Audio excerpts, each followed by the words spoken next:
Warahmatullahi wabarakatuh. Shalom, Om Swastiastu, Namo Buddhaya, dan salam kebajikan bagi kita semua. Halo semuanya, perkenalkan nama aku Muhammad Rizky dengan NIM 250221990. Nah, pada video kali ini saya akan membuat video project base mata kuliah Teknologi Informasi dan Komunikasi. Nah, langsung saja ke videonya yang berjudul tentang sistem operasi. Sistem operasi adalah perangkat lunak dasar yang menjadi jembatan antara pengguna dan perangkat keras komputer. Fungsi sistem operasi yaitu sebagai penghubung utama antara perangkat keras dan perangkat lunak, serta mengelola sumber daya komputer secara efisien. Nah, selanjutnya fungsi sistem operasi. Yang pertama, starting computer and computer device. Yang pertama itu ada booting, onboard, dan coldboard. Sleep mode vs hibernate. Nah, mode tidur atau sleep mode vs hibernate terbagi menjadi tiga, yaitu mode tidur atau sleep, mode hibernasi atau hibernate, dan perbedaan mode tidur dan hibernasi. Selanjutnya ada UI atau user interface. Yang pertama, graphical user interface atau GUI. Yang kedua, command line interface atau CLI. Yang ketiga, text based user interface atau TUI. Yang keempat, voice user interface atau VUI. Yang kelima, virtual reality user interface atau VRUI.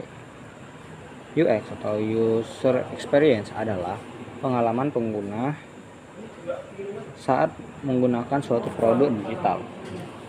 Nah, selanjutnya ada manage program, yaitu adalah cara sistem operasi yang mengatur program-program yang sedang berjalan di komputer dan juga handphone.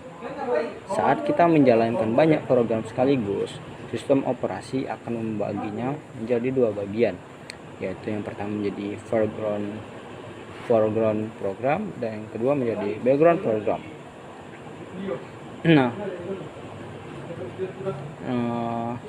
single tasking, perbedaan single tasking dan juga multitasking.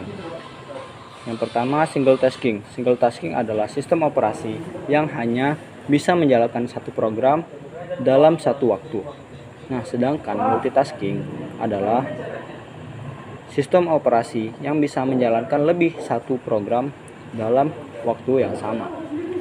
Selanjutnya, managing memory adalah proses yang dilakukan sistem operasi untuk mengatur penggunaan memori atau RAM agar kinerja komputer atau perangkat menjadi optimal.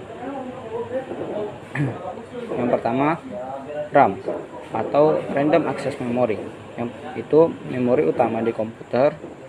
Yang kedua, tempat penyimpanan sementara data dan instruksi.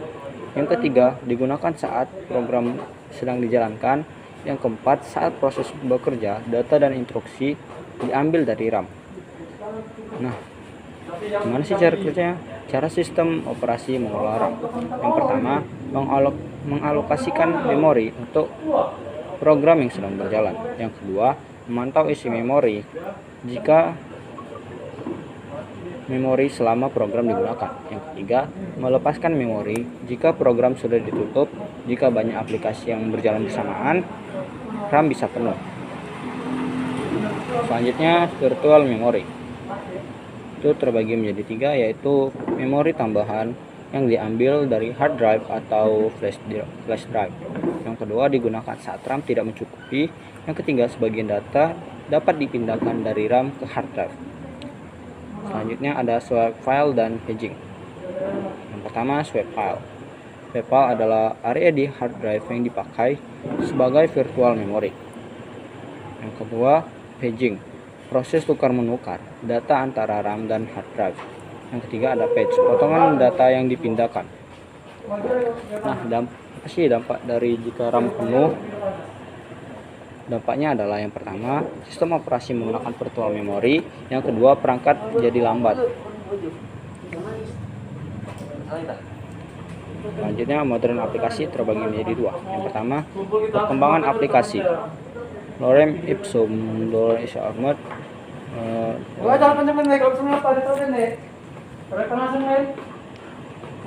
Selanjutnya ada sistem operating system. Server operation system adalah sistem operasi multi-server yang berfungsi untuk mengatur dan mengordinasikan bagaimana banyak pengguna dapat mengakses serta berbagai sumber daya dalam sebuah jaringan.